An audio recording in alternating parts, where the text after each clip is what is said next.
probably helpful to kind of look backwards to where we were. So maybe that helps inform and shape and help me provide some context and a picture for where we're going. So sort of the Army since 2018. So in 2018, the multi-domain operations concept was published. That actually started about 6 years prior, 5 or 6 years prior, from third offset Russian new generation warfare to multi-domain battle to multi-domain operations in 2018. I arrived in this office in 2018. I was the deputy G3 for roughly a year, and then came in as the G3. And I'm headed back to the Pacific in later this month, early next month. And I came out of the Pacific in early 2018 after my second tour, but for 4 years, starting in 2014. And you know, so while many of the day-to-day activities of the Army are kind of seemingly routine in some places, I think the Army is very, very different in 2021. So I'll give you a context on a construct that we use here to describe a little bit about what the Army's doing. Often we get asked the question, you know, how's readiness in the Army? And really the reply would be sort of ready for what? In the National Defense Strategy, there were 4 missions that the Army was given, and they all start with the letter D. There's defeat, disrupt, deter, and defend the homeland. But it's really a sizing construct that the Pentagon uses to determine the size of a force. It's also a little inadequate when you're talking to a wide range of audiences about military missions that are framed in those words.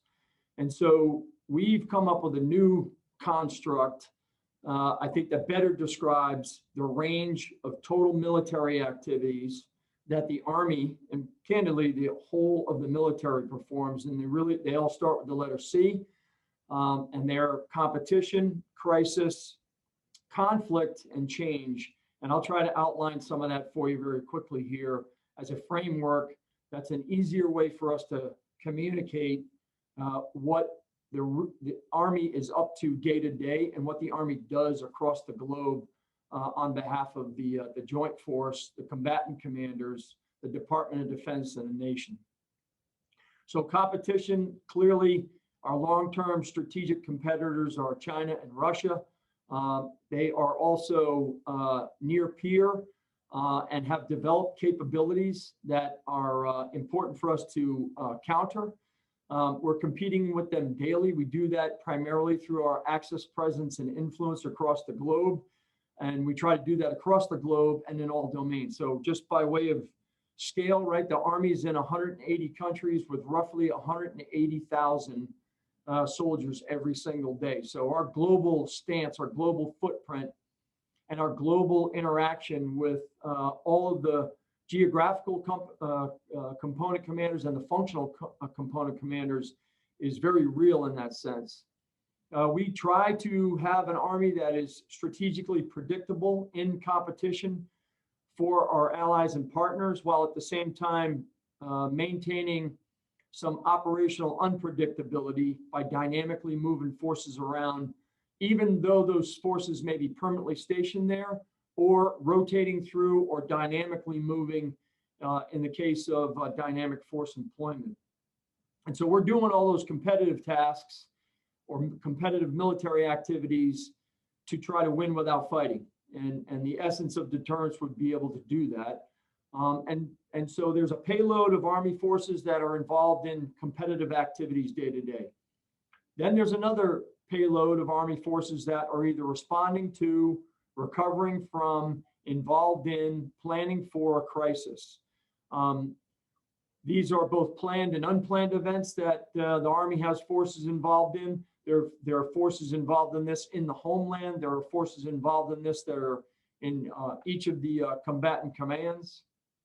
And we have a group of forces either in our immediate response force or contingency response forces that are available for crisis every single day. And they range from hurricanes to Middle East unrest, or pick another crisis. And I may talk about that one a little bit later. 2020 and even these, 60 days into 2021 has been, an amazing journey here of just crisis after crisis. So, and then on to the third C, conflict, right? So this is the Army's mission to be able to deploy, fight, and win with campaign quality, land formations, land capabilities to dominate in the land domain. And we do that at headquarters DA. We try to stay laser focused on readiness at echelon, the tactical and operational and strategic level. Tactical readiness is really at the division and below. Operational and theater readiness is really at the core, JTF, and then our Army Service Component Commanders. And then really strategic readiness is something that brings all of the enterprise together for us to be able to strategically move the Army, and then to operationally maneuver the Army or aspects of the Army and formations in the Army to be able to support the combatant commanders. And we try to do that by delivering combat credible forces every day. We have another payload, if you will, of forces that are in combat training center rotations or warfighter rotations, or out supporting joint exercises across the globe that are preparing for conflict every day. And then we have the fourth C, change. This is really about our modernization efforts. And it's happening throughout the continuum of competition, crisis, and conflict. There's another group of forces in the Army that are building future readiness through transformational change. And they're doing that by adapting and innovating to new conditions. We are simultaneously modernizing forces to get them ready for the future, while maintaining current readiness to do those activities in competition or crisis that we have to do in support of combatant commanders. And of course, these change activities that are going on with modernization, there's some difficult and hard choices that have to be made, because really the art here is balancing the demands of the current and the current readiness that is demanded by the Army, by the combatant commanders, with also taking forces and capabilities out of that demand pool and affording them enough time to be able to go through upgrades or modernization, new equipment training, new equipment fieldings, or be involved in experiments if they're in fact experimental organizations, to be able to achieve the goals of what we intend to achieve through our future operating concept, multi-domain operations. So let me rewind a little bit on 2018. We had a Defender series that we were kicking off across the globe. We were doing it into Europe, and we were doing it at the same time out in the Pacific. We had a crisis in Korea for the Korea Readiness Review. We had tailored force packages, the protect and defend packages that were moving. We had maximum readiness. We were at our highest level of readiness with brigade combat teams in 2018, averaging about 25 to 27 brigades a month that were C1 or C2. And then we had this MDO concept that we were publishing in 2018 about our future force. Then I'll rewind forward to 2020. So painting a picture for you here, late 19, tensions are rising in the Middle East. New Year's Eve 2019, we deploy the immediate response force after deploying other forces in support of General McKenzie into the Middle East. 3 days later, we take a precision guided munition and we put it through a vehicle in Baghdad, and 2 evil people are killed. It immediately turns into a global operation to stabilize and bring the tensions down in the Middle East. So we continue to flow forces, and I'm still in January of 2020. At the same time, on about the 28th of January, we get indications in Korea about something, about a pandemic, about a COVID virus that's coming out of China, and it first hits us in Korea. We're the first service to stand up its ops center. We stood up a crisis action team immediately. because we were getting indications from Korea like something's not right here. I'll dial very quickly forward to March. So that pathogen took off from Korea. It skipped through the Middle East. The next time it hits us is in Italy, and then the European continent. This is in the March timeframe, and we are already about 6,000 to 7,000 soldiers are deployed on Defender Europe. On the continent, we had another 14,000 that were heading over to Europe, which was going to be the largest exercise in Europe since we're Forager. We had 5 ships that had already docked. We had 3 that were about 3 days from docking in Europe, and 2 that were in ports on the East Coast. We had 5,000 soldiers that were rotating over to Korea. We had 7,500 that were rotating in and out of various exercises in Southeast Asia. We had 18,500 that were about to rotate in and out of the Middle East in a matter of about 30 to 45 days. And then this is now March now. And then we had about 25 to 30,000 soldiers and families that were getting ready to PCS. They were going to change their duty station, right? In the matter of about 8 to 10 days in March, we had to stop the Army at about, they were going about 100,000 miles an hour and go down to about 100 miles an hour. And we had to do that because of COVID. Because what we were trying to do was protect the force so we could then posture the Army in the event that an adversary wanted to take advantage of that situation so we could respond to it. Of course, we also had to posture the Army, or rather protect the Army so that we could posture the Army in the event that we needed to deploy medical assets across the country, of which we did. We sent multiple hospitals into New York, into Seattle, to Chicago, to other large metropolitan areas. We sent what we called urban augmentation medical task forces in to take the load off the local and state hospital pressure that was being caused by this pandemic and people having to go to the hospital. And I'm just kind of painting a picture for everybody here that really unfolded between the months of about March. Again, about 8 to 10 days, all these decisions just came upon us very quickly, and we had to basically stop the Army in its tracks, then get it positioned, and then have to be prepared for other crises that were occurring. At the same time, we had to figure out a way how we were going to retain some readiness to be able to respond. And I think that that is a classic example of being able to have forces that were out competing, forces that were responding to crisis, and another payload of forces that had to prepare for potential conflict. All the while, we have another group of forces that still has to carry on with the mission of modernizing. So all wrapped up in that, we at the same time were calibrating our force posture in the Middle East. We had pulled, and this is part of the modernization and the change effort, we had pulled an Armored Brigade combat team set out of the Middle East to bring back to refit. We are in support of the Western Basing Network that General McKenzie is recrafting in the Middle East. Of course, we're responding to this crisis in the Middle East. We're adjusting force levels in Afghanistan and Iraq. In Europe, what we have is Deterrence Package 2 that we had put through host nation notification, and we were working to put, we had already put in Deterrence Package number 1 in Europe.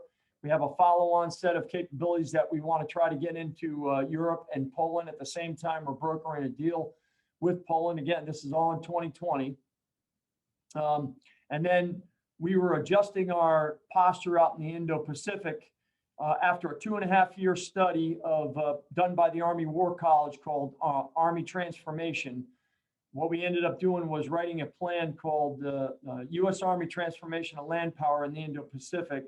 And what it consists of is basically making sure that our posture in the Pacific through Army preposition stocks and then locations of countries in support of the Indo-Pacific commander, we can, in fact, find those locations where we can adjust our posture either through preposition stocks that are afloat on 7 vessels that the Army has out there, or in countries where we need activity sets so that we can support land operations and everything in the Pacific, from natural disasters to conflict activities. So the first tenet of our multi-domain operations concept is to calibrate our force posture. And we were doing all those things in the 2 priority theaters, the Pacific and Europe, and then in the operational theater in the Middle East. The second component or tenet of the future operating concept is multi-domain formations. 2 signature organizations that we're doing that with is the multi-domain task force, of which we're planning to build 3 and potentially 5. The first one is being stood up at Joint Base Lewis McChord right now under a 1-star General, Brigadier General Jim Eisenhower. That's our signature organizational change effort. The second one is the Security Force Assistance Brigades that we started building actually in 19, but now they're regionally aligned to each of the geographical combatant commanders. And then, of course, this past year, we built 5th Corps. We've returned a Corps headquarters back to Europe. It is now, right at the present moment, it's allocated to Europe. It's going to be assigned to Europe. We have merged our 2 ASCC headquarters between the United States Army, Europe, and Africa. And again, these are formations that we're building in support of our future operating concept. In addition to that, we're also converting existing capabilities. Like we have a HIMARS battalion today that will convert into what we call a strategic fires battalion in the future. That will have a battery of hypersonic weapons, a battery of mid-range land launch, land attack missiles, and then another extended rocket battalion that will be in that strategic fires battalion. And I can talk about some other formations as we get going. I'm just cognizant of time here. And then the third tenet of the future operating concept, convergence, is really led by Army Futures Command. Its experimental path is a thing you might have heard of called Project Convergence. In 20, it was really Army focused. In 2021, it'll be joint focused. In 2022, it'll be joint and coalition focused. We have a existing headquarters involved in it each year from the 82nd Airborne Division. We also have our experimental headquarters, the multi-domain task force that is involved in it this year. And we're doing that on purpose to learn from existing structures and learn from the experimental structures that we have with the multi-domain task force.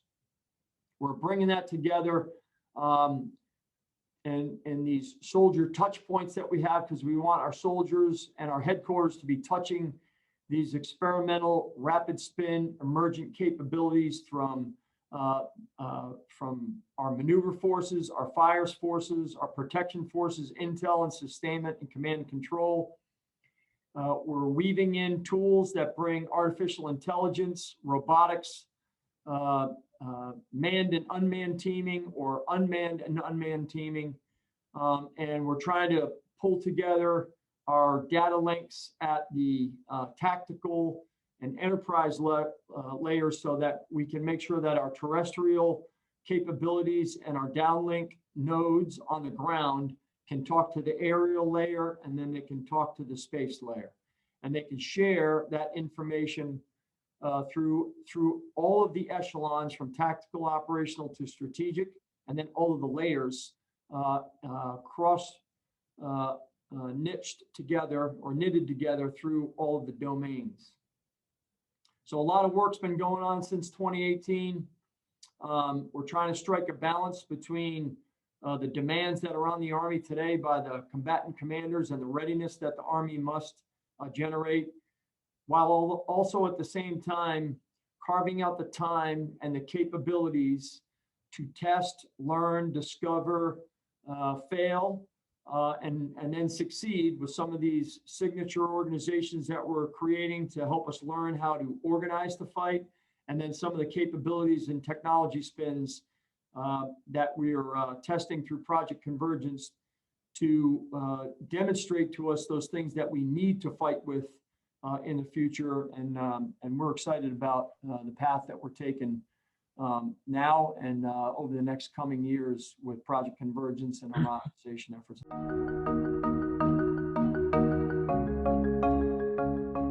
Convergence is, so the three tenets of the multi-domain operations, if I could just synthesize it, right? It's calibrated force posture, talked about all the things we do across the globe to do that.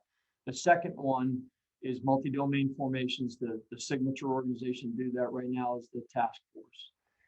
Convergence. So the third tenet was convergence, and this is where we're learning, right? The concept is the concept that's not complete. It's really, it started off as any sensor, any shooter, any C2 node in near real time to create a joint kill web, okay?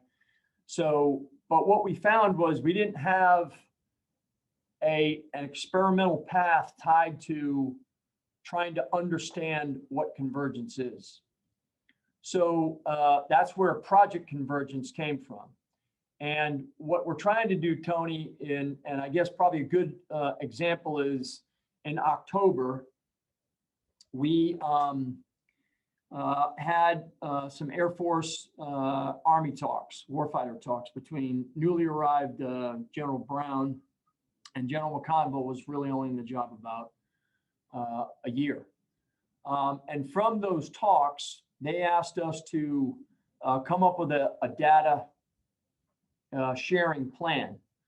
So at the G3 level, in concert with Army Futures Command, what we've accomplished since then was we've built a laboratory to try to connect all the research labs in the Army. And the research labs connect to the cross-functional teams that are part of Army Futures Command. And then in that laboratory, we've put an environment together where we can share the data between the weapons platforms in the Air Force and then the warfighting weapons systems and the intelligence platforms that we have in the Army. Ironically, there's four, I'll say, pools of data in the Army. The warfighting mission area is something that, as the G357, I'm the proponent for that. The Intel mission area data is owned by the G2. So there's great synergy right here at headquarters DA, and we can give access to all that data through the research labs, through the cross-functional teams, into the environment that we're setting up in this laboratory. And I'm painting a picture for you of the Army. The Air Force has done something very similar, and now we're sharing one another's data. So step one, share the data, figure out how to share that data, because data really is the new ammunition. The next step in this is then to connect our labs, right? Because they have warfighting labs like we have labs. And then the next step is to pull Project Convergence together with what they call their ABMS on-ramps. And then now what we have is our experimental paths coming together to share the data through the weapons platforms. And then we can work out all the TTPs and all the tactical integration that has to go on as we experiment. And so I think that's a really good example of concept consists of three tenets. The third tenet was lacking. Get the two chiefs together. They say, hey, this is more than just trying to figure out how to an F-35 downlinks to a ground force. This is about, let's get our data together, because if we can share data, then we can pull together that joint kill web of any sensor, any shooter, any C2 node in near real time. And we increase everybody's range, everybody's speed of decision, lethality, when we're able to do that. And we were doing the same thing with the Marine Corps and the Navy. And so we're just trying to create an environment through that laboratory where we can test, experiment, and share data, and then share how those weapon platforms and the intelligence information has to cross-cue one another.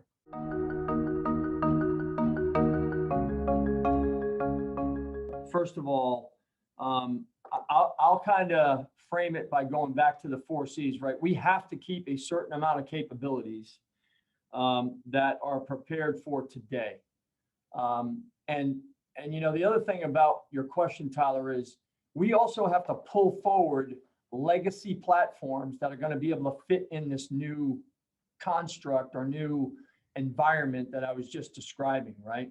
I mean, you know, the M1 tank, we're still going to have an M1 tank for a couple of years, just like, you know, they're going to have KC-35s for a few more years. So we're going to have to bring some of these legacy platforms forward.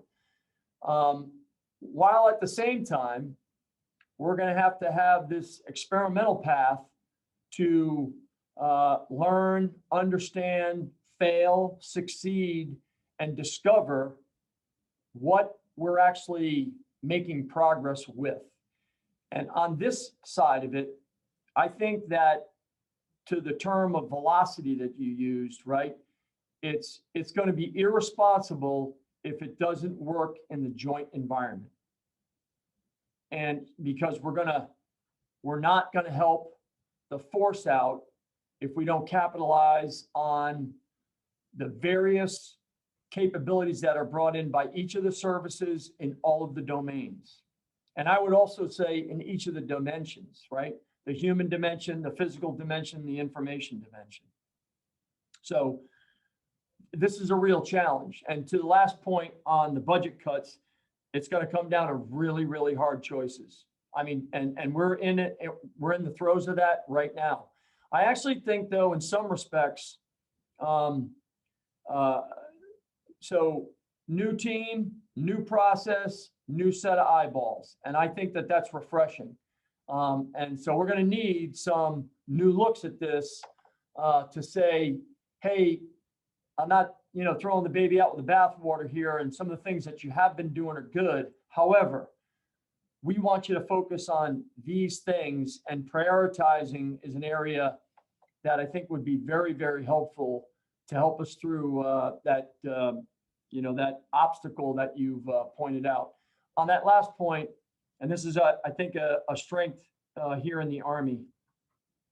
I think if you went and pooled, you know, 10 leaders in the Army and you asked them what the modernization priorities are and what the cross-functional teams are, they could rattle them off to you pretty instinctively.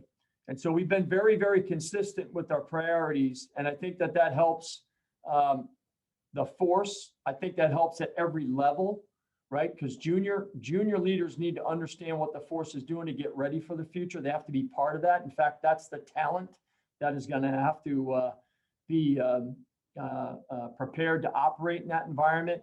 And I think the consistency of the priorities has really been helpful, at least inside the Army. I would also say that's an opportunity for the new team that has arrived to lay out those priorities and say, you know, we're going to be laser focused on it. So thanks for that question, Tyler.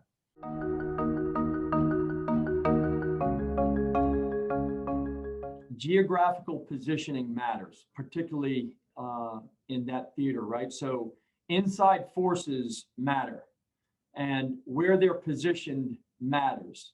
It matters, and I know you asked a question about the conflict part of it, but the reality of it is, if you're not there conducting competitive activities to deter them, and you're not forward either permanently, rotationally, or dynamically operating with the network of allies and partners and the land power network, then I think that we're going to be in a position of disadvantage. So, you know, I think there's a great book out there called America's First Battles. And I think there's 9 chapters in it. We lost them all. And we recovered because we've been able to generate a bunch of combat power because of the will of the American public to go solve the problem. And I think that that is a disastrous path to follow in the future. I would argue that if we don't win the first battle, we're going to lose everything.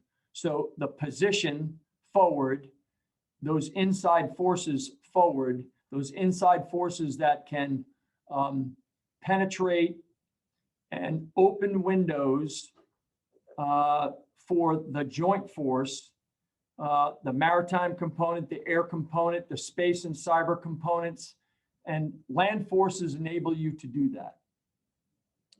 And land forces forward that can open those windows up, protect assets that have to enter in to the theater, and then maybe even reposition in the theater to get out of range of some of the capabilities that, say, the Chinese have developed, are going to be, they were important before, they're going to be even more important in the future.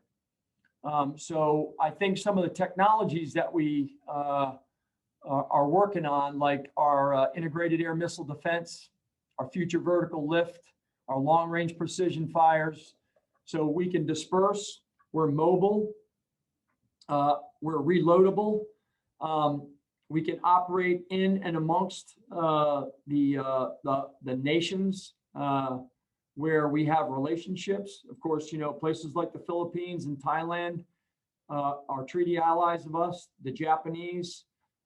We can operate over islands, particularly with some of the future vertical lift and the integrated air missile defense. I think stitching together some of the future operating concepts between the services is an area where we need a lot of work. I think the distributed maritime operation concept, I think multi-domain operation concept, the Air Force future operating concept, EBO from the Marine Corps.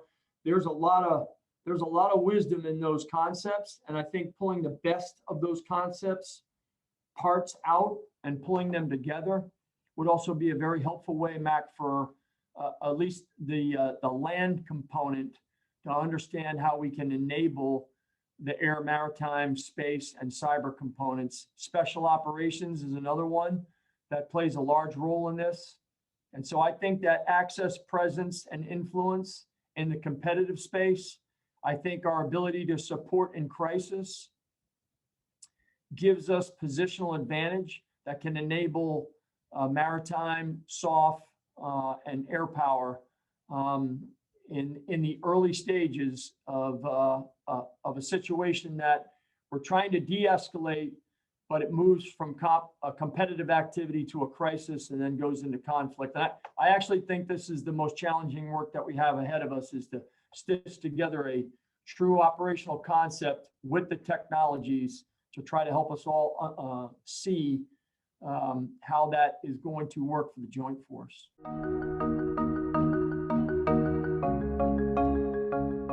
I think that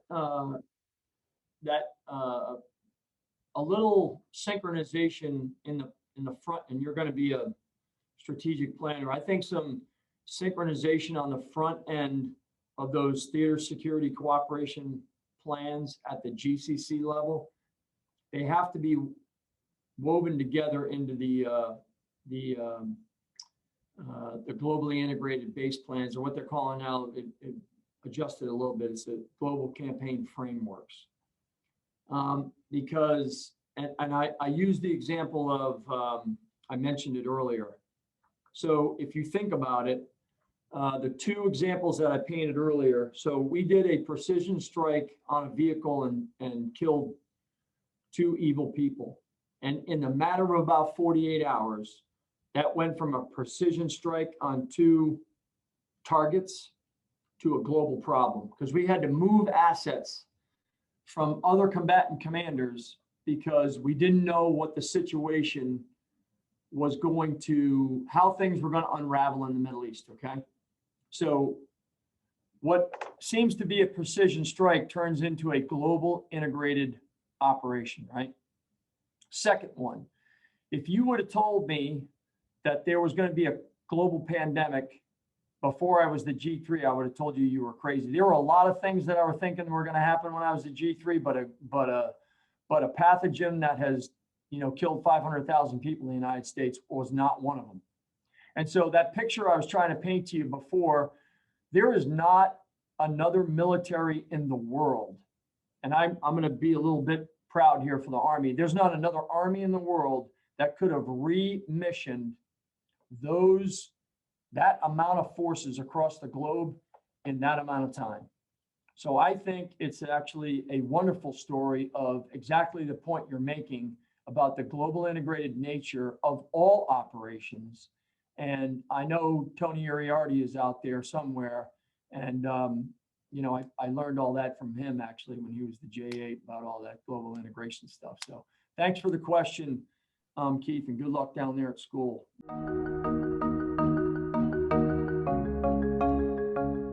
So, yes, there are. So I think that we have a couple of tools that we're using right now with artificial intelligence. There are some advanced robotics that we're using.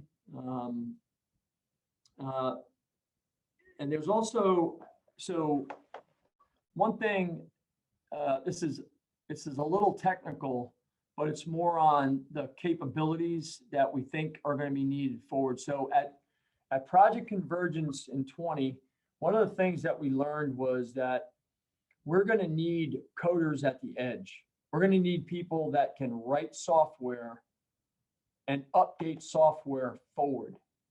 It's I'll use an equivalent if you're familiar at all with with PED, like the processing and exploitation and distribution of intelligence collection capabilities, right? So we would have collection capabilities flying, and then we would send all that information back to these PED sites, and they were centralized and not forward.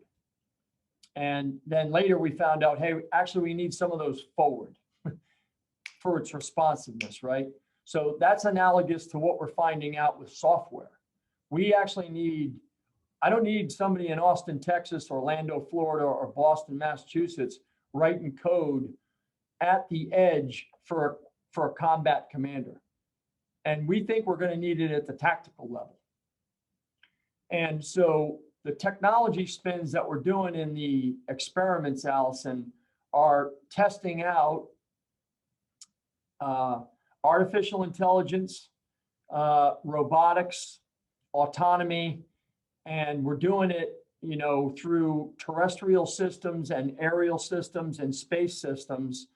And we're finding out that we actually need people forward that can quickly write code to update the software packages that we have so they can share the data, and then you can be more responsive with your weapons platform. So that maybe is a little bit less of a technical answer, but I guess I'm trying to tie the people and the skills and the command and control capabilities to the joint kill web, because we can throw technology at it all day long, but if we're not organized properly and we don't have the right skills forward, it won't matter what we buy. It's like my iPhone. I probably use 10% of the capability on it because I'm not skilled in the other 90%, but I still use it.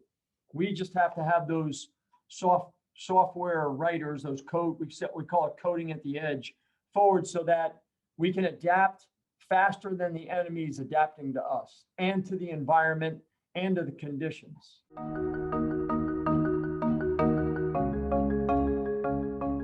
Yes, so we have we're going to call it we call it an EMTO, right? So it's an experimental table of a organizational construct, and it is built around the experimental organization that we call I2Q. So Intel, Information, Cyber, Electronic Warfare, and Space. And so what we've done, Tony, is we're taking that as our signature experimental organization, and we're putting it into Project Convergence. And then we're also, to your question, we're actually putting it out in the Indo-Pacific on exercises in support of the Indo-PACOM commander and USAPAC. And we're putting it out there to do two things. We're exercising it, and we're also going to have experimental spins going into it, in addition to its work that it's going to do for Project Convergence. So it's not just built to do Project Convergence for General Murray and Army Futures Command. It's actually built to go into the theater and learn, discover, succeed, fail, and grow in the most likely environment that we intend to employ it in. So I think we're going to benefit from both aspects of the question you asked.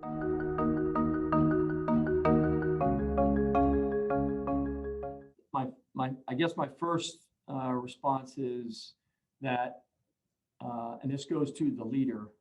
So if somebody, so failing does not mean you're a failure. And I think that the leader has to be willing to underwrite the risk for the individuals or the groups that are experimenting. And that's why I use those descriptors of you're really learning, discovering, succeeding, failing, growing, understanding all at the same time. And I think that, that the team, I'll just say sort of the junior folks involved need to ask the leader, how much risk are you willing to underwrite if this is an experiment? And if it's not wide enough, then that is a conversation that needs to go on between the leader and the led.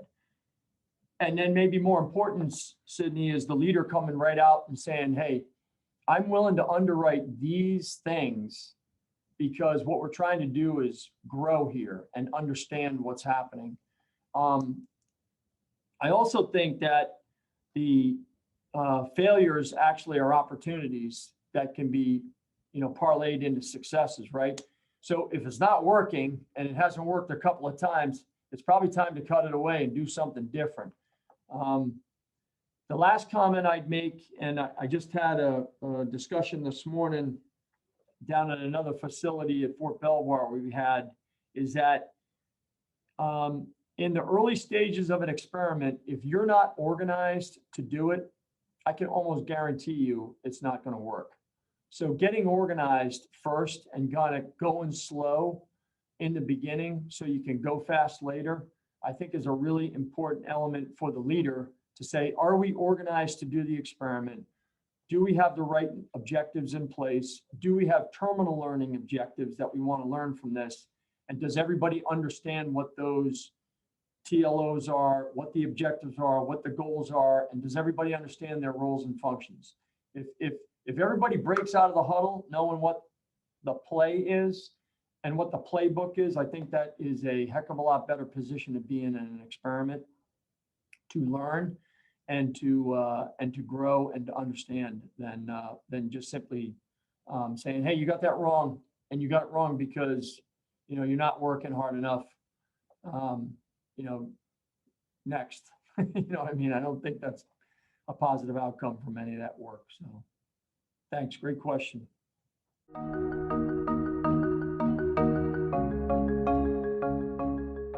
Not yet. We're working on it. I think that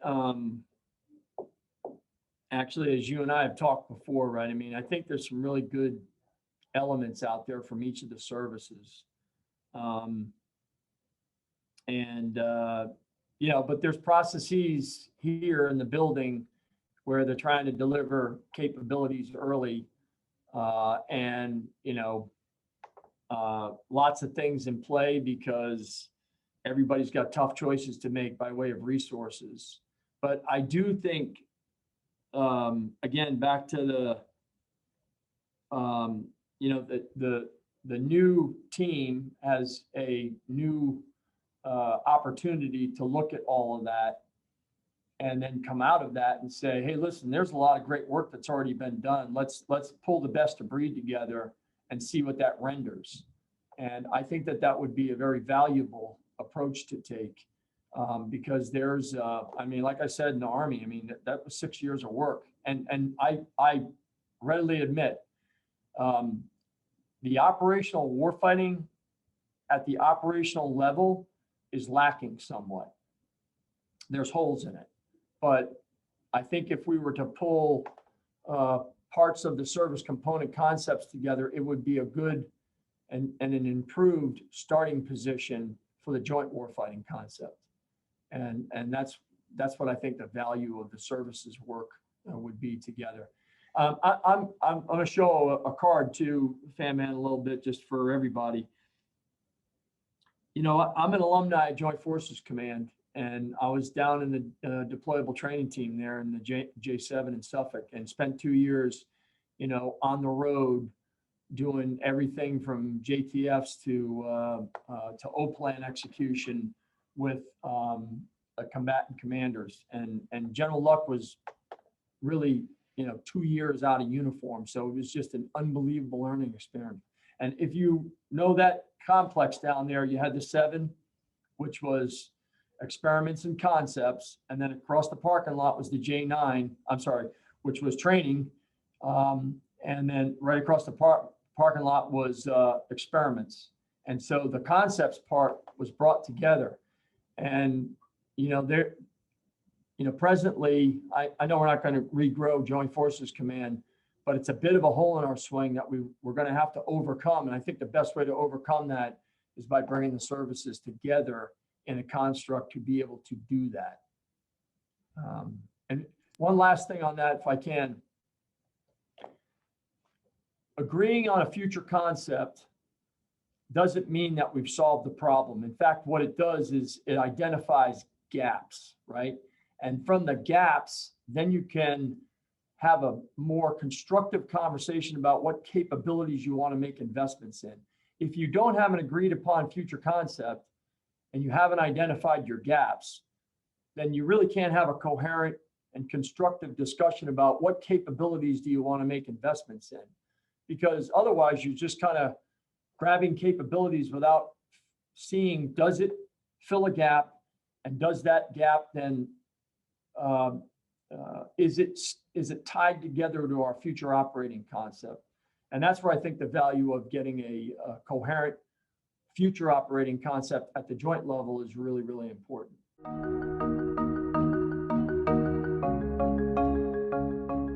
It's a little early for me to sort of say, hey, here's a pattern or here's a trend at this point.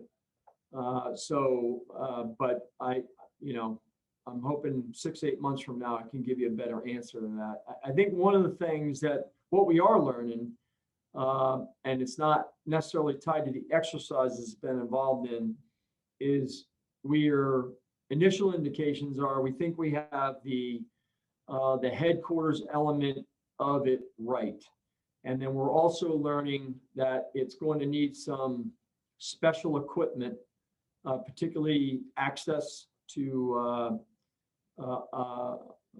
national level intel assets that you wouldn't normally give to say a division or a corps in its day-to-day operations, right? So if you're going to be competitive, then you've got to be in the cyber, information, electronic warfare, electromagnetic spectrum, and space all the time. You can't just show up when there's a problem or show up when there's an exercise. You have to be in the environment all the time to learn and understand and start seeing the environment and the conditions and the threat all the time, right? So it's almost like a language. If you're not speaking the language all the time, your proficiency level is going to atrophy. So you have to be looking and operating and learning the language all the time. So these are early indications of things we're learning, but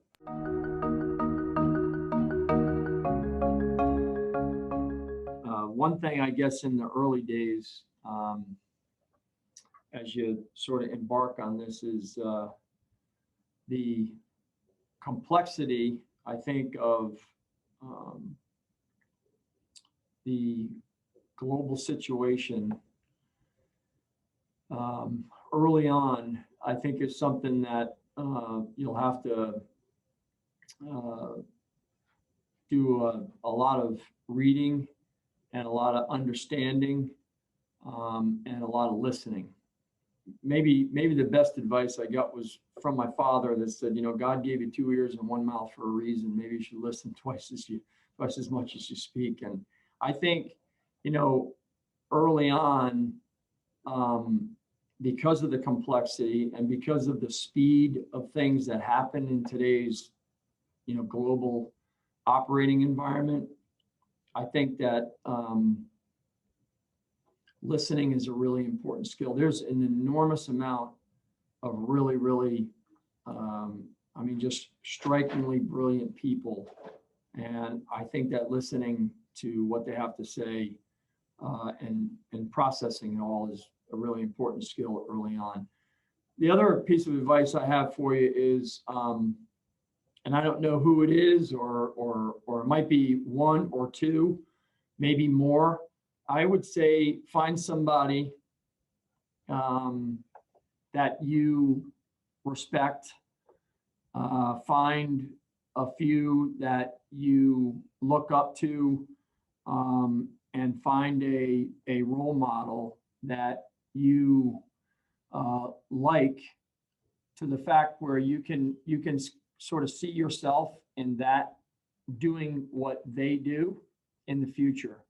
And I think that that role model type of observation is a really important skill. You know, if you think of our kids, they're looking at their parents, and then they use that as a model when they're a parent. And I think the same thing is probably true in your youthful days of a career, to say, who are a few role models out there that I respect, and what are their behaviors, and how do they carry themselves, and how do they think, how do they prepare, how do they interact, you know, what are their strengths, what are their weaknesses. And you know, you're going to learn through education, you're going to learn through training, you're going to learn through experience, and that's kind of the book definition. I also think that a area that we don't talk enough about is learning through observation, because what you watch people do and what you learn from how they operate is probably as important in education as the other three components are. So